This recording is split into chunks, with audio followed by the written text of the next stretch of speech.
বিদ্যালয়ে পাঠাগার স্থাপনের জন্য প্রধান শিক্ষকের নিকট আবেদনপত্র লেখো।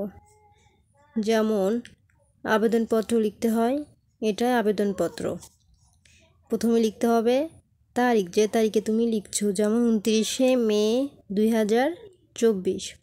এরপরে আবেদনপত্রটি যার কাছে দিতে হবে তার নাম, যেমন প্রধান শিক্ষক।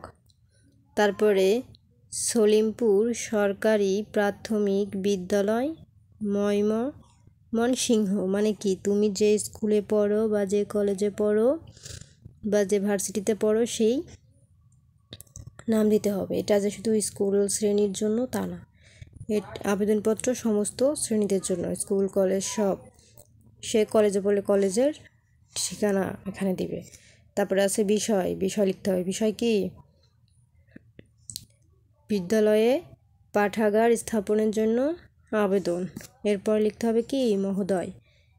তারপর লিখতে হবে বিনীত নিবেদন, এই যে আমরা আপনার বিদ্যালয়ের 4র্থ শ্রেণীর শিক্ষার্থী, অথবা সে যদি একাদশ শ্রেণীতে পড়ে লিখতে পারে একাদশ, দ্বাদশে পড়লে দ্বাদশ শ্রেণী। তারপরে হবে আপনি জানেন যে আমাদের বিদ্যালয় এই শহরের অন্যতম আদর্শ বিদ্যালয়। প্রতি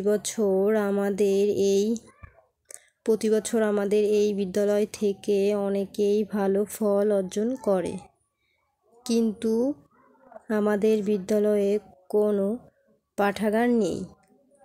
আপনি অবগত আছেন যে পাঠাগার একজন শিক্ষার্থীর জন্য খুবই প্রয়োজনীয়। পাঠাগার শিক্ষার্থীর জ্ঞান বাড়াতে সহায়ক। অতএব অনুগ্রহপূর্বক আমাদের বিদ্যালয়ে একটি পাঠাগার স্থাপন করে পড়ালেখার সুযোগ দানে বাধিত করবেন। তারপর লিখতে হবে কি? নিবেদক, যে শ্রেণীতে পড়ো সে শ্রেণীর নাম, 4র্থ শ্রেণীর শিক্ষার্থীদের পক্ষে, অথবা সে যদি কলেজে পড়ে দ্বাদশ শ্রেণী, সেখানে লিখবে দ্বাদশ শ্রেণীর শিক্ষার্থীদের পক্ষে।